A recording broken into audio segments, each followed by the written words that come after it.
Cosmic Awakening, 1991. Peru, Journey into the Unknown. Sacred Valley of the Incas. By Makāula Nakae. April 25, 1991. Pisac. Episode 14. Along an energy grid capable of teleportation.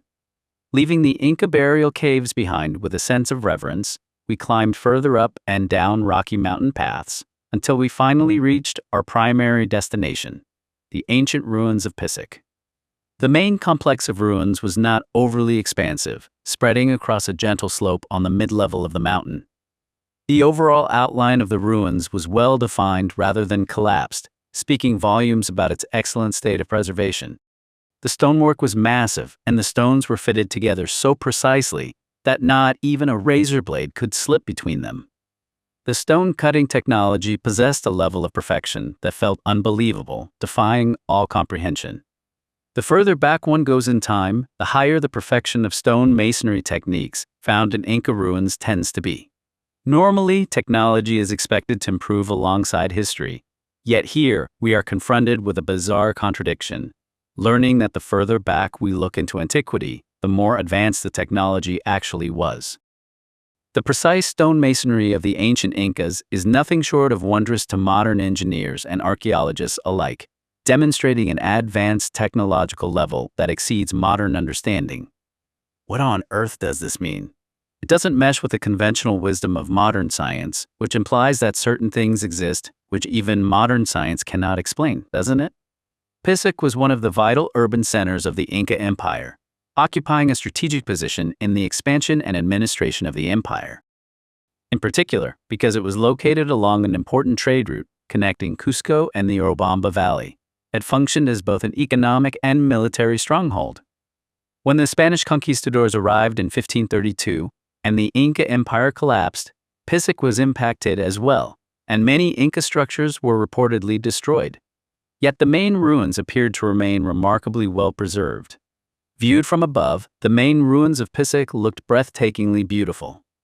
Rather than a massive metropolis, the site is considered to have served primarily as a temple dedicated to the sun god Inti.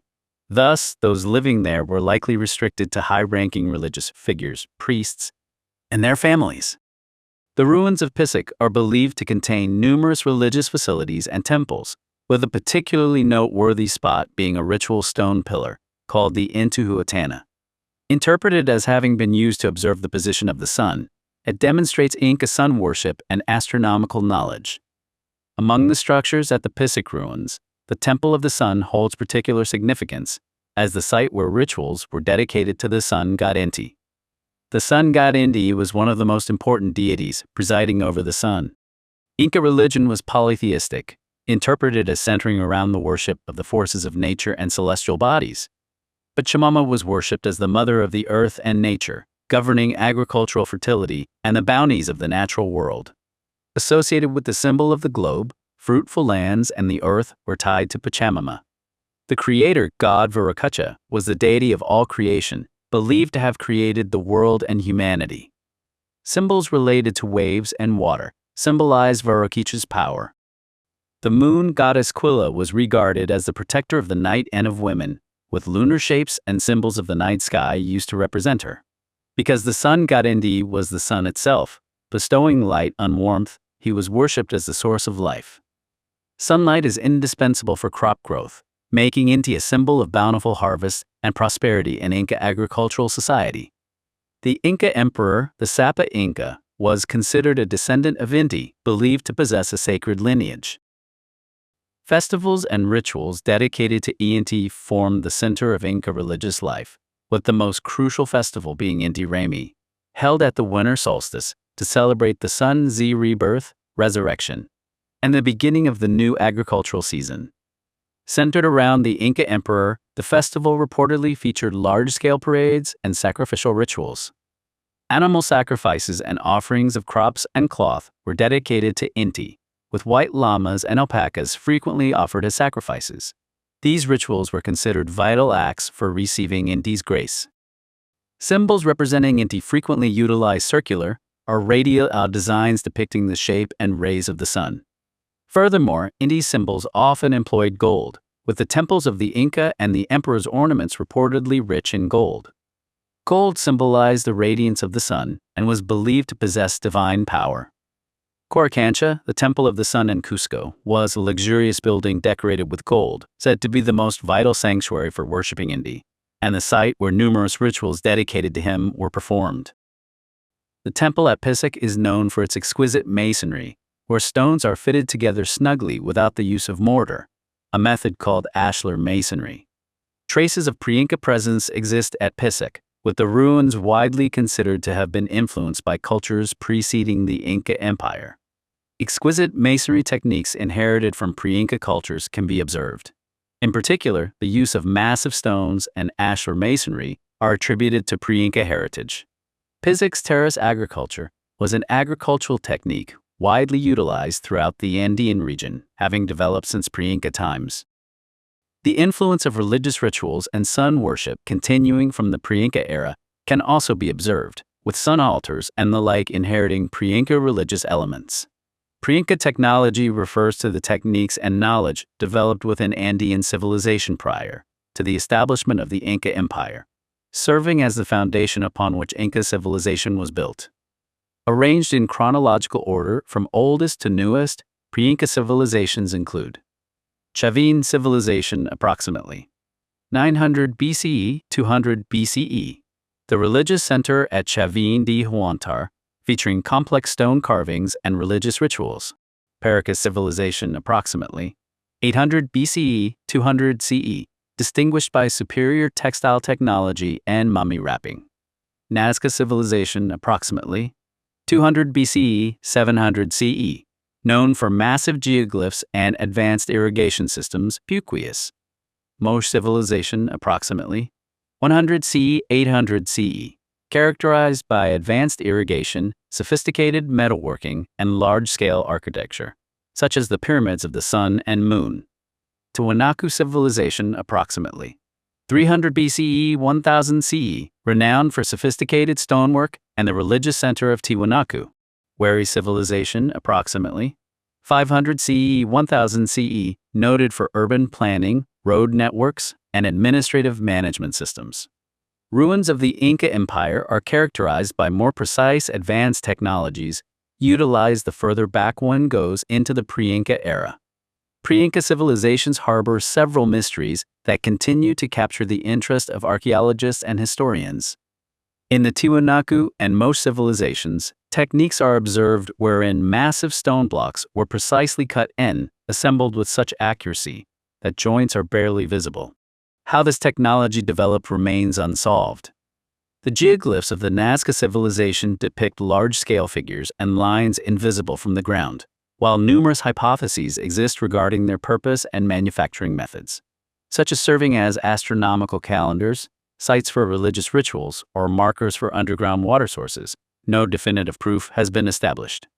Many pre-Inca civilizations possessed complex religious rituals and temples, exemplified by the temples and ceremonies of the Chavin culture and the religious facilities of Tiwanaku.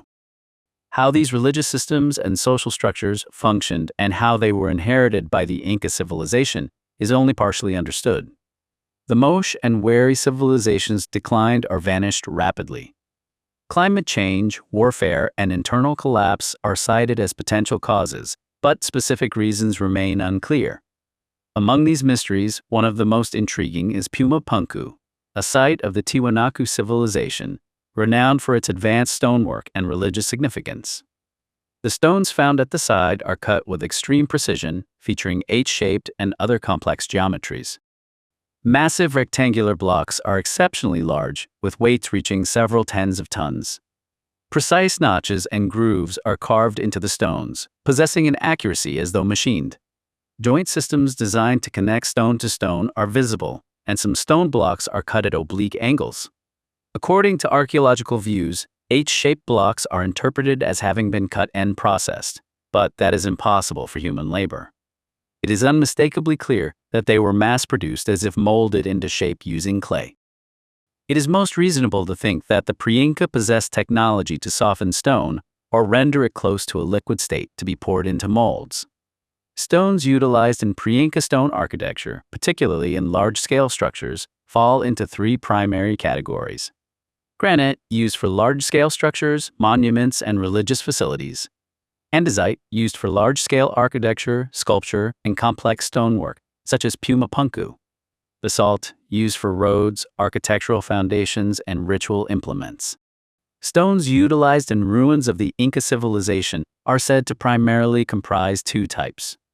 The Inca Empire constructed numerous vital structures using granite. In ruins like Machu Picchu and Sacsayhuaman, massive granite blocks are combined with exquisite precision. Andesite is also highlighted as a primary Inca building material, utilized for vital structures due to its exceptional hardness and durability.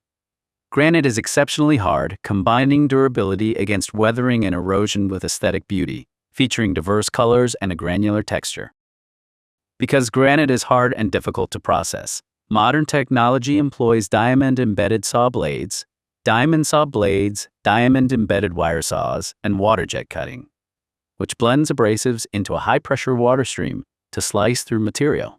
Inca masons deployed advanced techniques to process and assemble stones with practically no gaps between them. Conventional understanding holds that the Incas quarried granite from mountainsides and river banks, extracted stones utilizing natural cracks and fissures, and transported massive stones utilizing gravity and levers. Various tools utilized by Inca masons to cut unpolished stone are analyzed as having smooth stone surfaces to precise shapes using hammers and chisels made of hard stone alongside abrasive sand. Modern laser cutting is an exceptionally effective technology in the field of stone processing, widely adopted for its precision and efficiency. Because lasers cut stone using extremely fine beams, precise cuts are possible. Laser cutting is fast and capable of slicing complex shapes within short timeframes. Because laser cutting involves no friction or physical contact, cut surfaces remain exceptionally smooth and clean. While concentrating laser light through rubies or crystals utilizing sunlight is theoretically possible, several technical challenges exist. Generating lasers utilizing sunlight is theoretically viable as an energy source. But in reality, efficiency and technical hurdles are numerous, rendering practical application difficult. Furthermore, no records document the mining of rubies and crystals in Urubamba. In Peru, major gemstones utilized for lasers such as rubies, sapphires, neodymium-doped crystals, and erbium-doped crystals are not commonly mined. Primary quarries for the granite utilized by the Inca Empire include several sites north of Cusco, near Sacsayhuaman, multiple stone quarries surrounding Machu Picchu, Cachicata, near Ollantaytambo, in the Urubamba Valley, and locations within the mountainous terrain surrounding Pisac, where Inca masons reportedly quarried granite. It is clear that the Inca Empire possessed advanced quarrying and stone transport technologies. Archaeological consensus holds that massive stone blocks were extracted, transported to distant construction sites by human labor, utilizing wooden rollers and slides, moved across mountainous terrain by rolling or pulling stones along slopes and inclines, and shifted vertically utilizing pulleys and ropes. However, whether this applies to the foundations of ruins constructed during the pre-Inca era remains questionable. The stonework of Pumapunku successfully moved colossal stones, weighing tens of tons, and because the stones bear precise incisions and grooves carved with machine-like accuracy, it is most reasonable to consider that such mysterious, ultra-advanced stone masonry techniques were employed. The idea of altering or softening stone through chemical or thermal processes is practically feasible. Limestone and marble dissolve with hydrochloric or nitric acid, while silica-based rocks, like granite and sandstone, react to hydrofluoric acid or extreme laboratory conditions. Granite itself possesses unique electromagnetic and shielding properties. Composed largely of quartz, known for its piezoelectric and optical properties, feldspar, and mica, granite's high electrical resistivity allows it to block electromagnetic waves. High-density granite is also used to shield against high-energy ionizing radiation, such as gamma rays. Gamma rays carry intense penetrating energy that strips electrons from atoms, causing severe cellular and DNA damage that leads to radiation sickness or increased cancer risks. Beyond its technical applications, granite's durability, non-porous hygiene, and natural aesthetic beauty provide psychological relaxation and elegance to human environments. Like Machu Picchu, the ruins of Pisac feature an altar known as the Intihuatana, a place where the sun is tethered. That sector is situated nearly in the center of the town, and the center of its circular portion consists of a black stone differing from the masonry used throughout the rest of the ruins. Rather than being cut and shaped like a building, it formed a single, massive monolith. Protruding from the center of that black stone stage is the Intihuatana, a stone protrusion roughly the width of a volleyball. While one might accept the argument that the cut, relatively small and precisely processed granite blocks used for temples and residential zones were moved using gravity and levers, the central Intihuatana protrusion and black stage comprise a massive monolithic block of stone. Judging from the surrounding mountain slopes and the landscape above the ruins, that black stone block does not appear to have been originally situated there. It is utterly inconceivable that such a colossal stone block was transported from elsewhere and placed using gravity and levers. Furthermore, why does only that spot utilize a different material? Either a specific reason dictated selecting a material distinct from the surrounding stonework, or perhaps everything else was constructed around it afterward. The Intihuatana played a vital role within Inca sun worship, interpreted as having been utilized to observe the position of the sun, specifically to identify crucial astronomical events, such as the equinoxes and solstices. Observing celestial movements allowed them to determine the timing for agricultural activities and religious rituals. It was also considered an essential venue for worshiping the Inca sun god Inti. Priests reportedly performed rituals here to draw upon the sun's Z-power and pray for its blessings. Utilized for establishing the agricultural calendar, it likely served as a guideline determining planting and harvesting seasons based on solar motion. Intihuatana pillars exist at multiple ruins throughout Peru, with the Intihuatana of Pisac standing out as one of the most significant. Other sites include the Intihuatana Hill within Inca fortress cities, featuring a stone altar dedicated to the sun god Inti. Sacsayhuaman, north of Cusco, possesses a stone structure deemed an Intihuatana. Moray, situated about 50 kilometers northwest of Cusco, and known as an Inca agricultural experimental station, and Chacoquireo, an Inca ruin situated high in the Apurimac Valley, a magnificent site often compared alongside Machu Picchu. When everyone took turns touching the black stone pillar of the Intihuatana, most people reported feeling some form of energy. Saki sat atop the protrusion to meditate, stating, "I saw a crystal-like obelisk extending upward into space," while Miko remarked, after a vortex of light, "I saw spots resembling sunspots. However, whether I placed my hand or my forehead against it, nothing surfaced for me."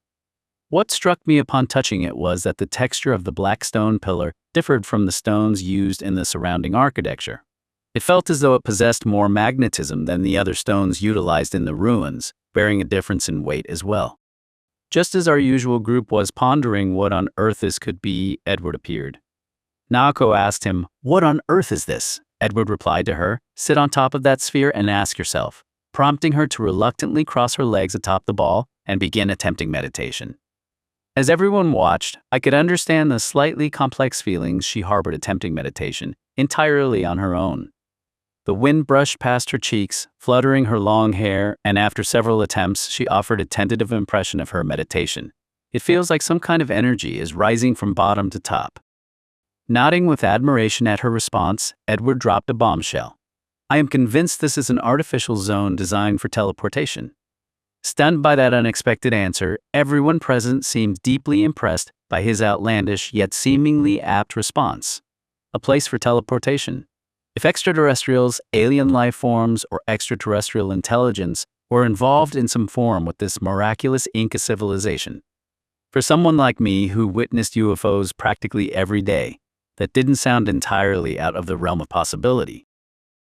Fundamentally, because the existence of UFOs operates upon a scientific capability transcending relativity, functioning within entirely different gravitational mechanics, I could easily picture teleportation, levitation, or the sight of a person floating upward from the ground directly into a UFO period. Yet I figured that if bizarre events defying daily common sense continued day after day like this, eventually I'd stop being surprised by anything I heard. Indeed, as those days progressed step by step, my conventional common sense slowly crumbled. Everything I had known, been taught, and accepted as scientific common sense kept fragmenting into pieces, raising questions along the way. Amidst the boundary between common sense and what felt like fantasy, the world I had previously known ceased to feel definitive or absolute. And I began to realize that countless things exist in this world, which modern science cannot explain. Amidst that, Edward began tuning into the space above, and the thought crossed my mind. Could Jaziwa be drawing close? As if confirming it, Edward announced, "I feel Jaziwa approaching closely. So, shall we meditate here?" Immediately, everyone was gathered into the Intihuatana sector, and Jaziwa's session commenced. Why did I feel that Jaziwa was drawing close? It was purely sensory. I felt as though something within an extremely subtle realm, imperceptible under normal circumstances, had shifted. For some reason, I separated from everyone I usually stayed with and sat down beneath the stone wall where Edward and Hoshino were seated. Jaziwa began speaking about points on Earth where energies intersect. Across our planet, electromagnetic points run parallel to the north and south poles. Such points where energies intersect are called energy grids, and at those locations, human thoughts are amplified. The Earth's energy grid, or energy lines, refers to the flows and lines of energy spanning the globe, often called the meridians of the Earth. Ley lines are straight paths connecting specific geographical points. Statistically, ancient ruins, monuments, churches, and pyramids are frequently located along these lines. And these structures are thought to be built atop pathways through which energy flows. Many sacred sites and ancient ruins around the world are recognized as places where energy is felt intensely. These include Stonehenge, the Giza pyramids, Machu Picchu, and the Nazca lines. Energy vortices are points where energy flows in a swirling motion at specific locations. A famous example in America is Sedona, Arizona. It is believed that ancient civilizations understood the Earth's energy lines and positioned their structures by utilizing them. For instance, a theory suggests that the pyramids of Egypt and Stonehenge in England were intentionally built atop energy lines. The energy grid is thought to play a vital role in the health and condition of the Earth itself, as well as the spiritual growth of the humanity living upon it. Performing meditation or rituals along energy lines can promote spiritual healing and growth. Meditating within energy lines or electromagnetic vortices and sensing that energy flow helps balance an individual's personal energy. The concept of ley lines originates from the 1920s, when British amateur archaeologist Alfred Watkins proposed the idea in his book, The Old Straight Track. Noticing that certain ancient ruins and churches were aligned in straight lines, he interpreted them as ancient pathways or ritualistic lines. While many scientists and archaeologists consider ley lines likely to be coincidental, this view overlooks the supersensory world possessed by ancient peoples. Across all nations, the selection of ancient sacred architecture was driven by purpose. Every culture practiced divination, involving individuals with special sensory capabilities such as mediums, priests, and shamans. Temples and religious buildings were never constructed just anywhere. Their placement was selected through supersensory capabilities, technological insights, witness accounts of spiritual phenomena, and the descents of deities, faculties that have grown thin in modern humans. Ley lines are straight lines connecting specific geographical points where ancient ruins, churches, and monuments are situated, considered part of the Earth's energy grid. Dragon lines are lines along which specific energies flow, termed dragon veins in Asian traditions, positioned along topographical and geological features. Heart lines are energy lines radiating outward from the center of the Earth, believed to connect with the planet's heart or core. To understand the profound energetic relationship between humanity and the Earth, one must first look to the invisible architecture of our planet. Deep within the Earth's outer core, the convective motion of liquid iron and nickel generates geomagnetism through a powerful dynamo effect, radiating outward to envelop the globe. This magnetic field extends into space as the magnetosphere, shielding life from solar winds and trapping high-energy particles within the Van Allen belts. While modern humans often view themselves as isolated from these planetary forces, nature tells a different story. Across the animal kingdom, creatures from migratory birds and aquatic salmon to bees and large mammals possess magnetoreception, navigating the globe using biogenic magnetite and light-sensitive cryptochromes. Intriguingly, humanity is not entirely devoid of this biological machinery. Though our everyday sensory framework relies primarily on visible light and standard auditory channels, research indicates a latent human sensitivity to the planet's electromagnetic currents.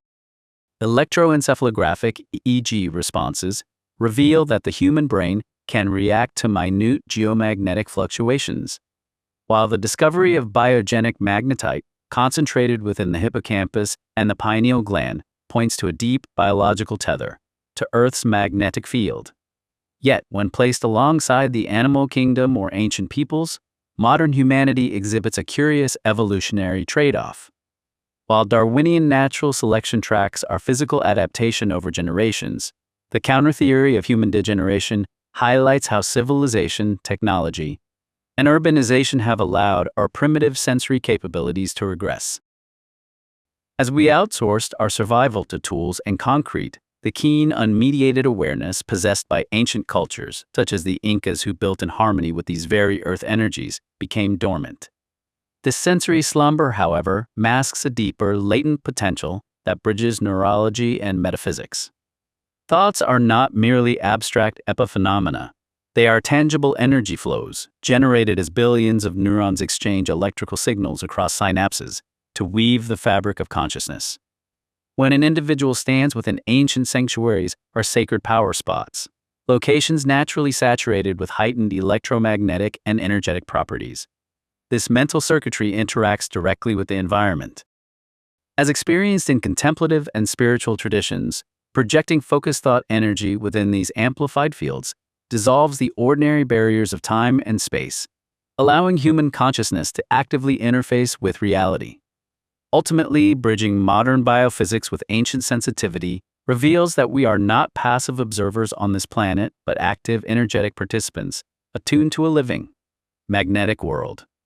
While the concept of physical density does not apply directly to energy itself, energy density is a physical quantity used to express how energy is distributed across a given volume of space. It is calculated simply by dividing total energy by volume. This concept applies across several domains. Batteries and fuels.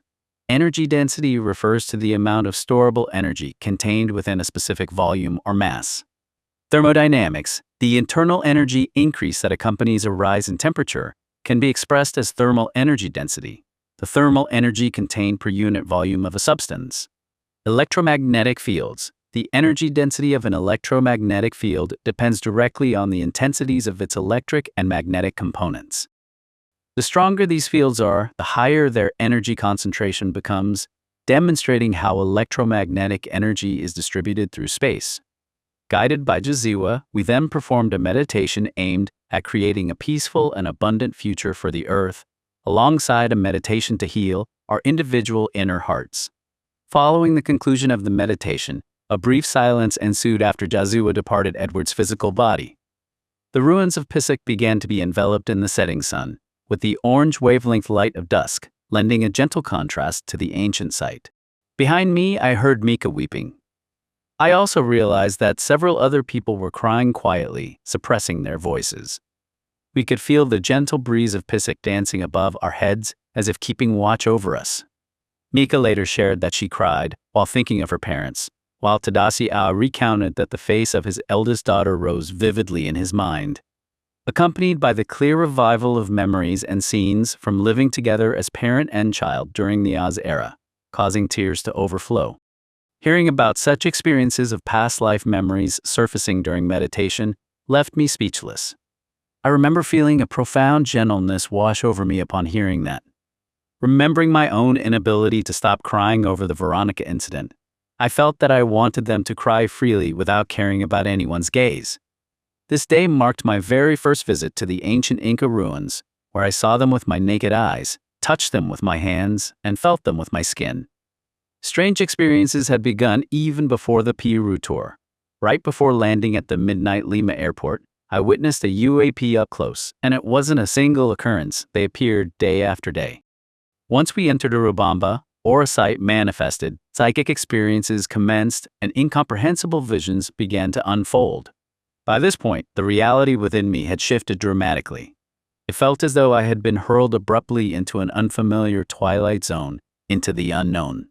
My supersensory faculties, which had previously atrophied or remained dormant, began to emerge from the subconscious realm directly into my waking consciousness all at once. Something entirely unknown began welling up from within me, one after another, much like a spring whose cap had been forced off, gushing forth with tremendous vigor. And it manifested not merely through physical sensations like sight and hearing, but right through the middle of my emotions.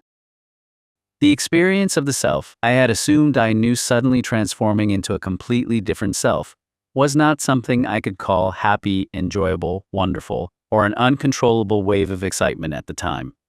On the contrary, it was accompanied by something resembling terror, a sense of awe, and mental pain. What had been sealed away? Moreover, of a sort one had no wish to remember, memories of pain unknown to one's conscious self, was reproduced all at once, exceeding the storage capacity of waking consciousness. The process of spiritual awakening, wherein one is drawn into an unfamiliar, unknown world divorced from conventional societal common sense, is exceptionally difficult to express in words.